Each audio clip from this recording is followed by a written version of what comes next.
comparison image shown on this slide.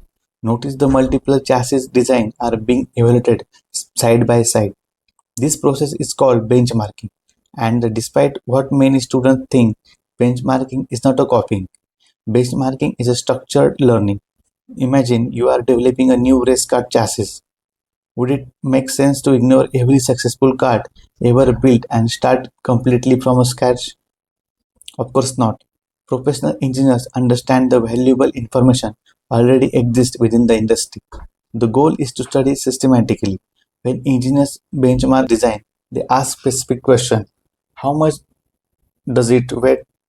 What materials are being used? How it how is the load path managed? What manufacturing techniques were selected? How does the packaging strategy compare with other designs? Notice that the focus is not on copying geometry.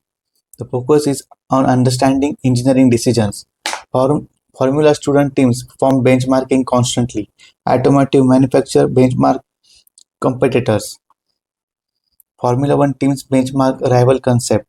Even aerospace benchmark existing aircraft architectures.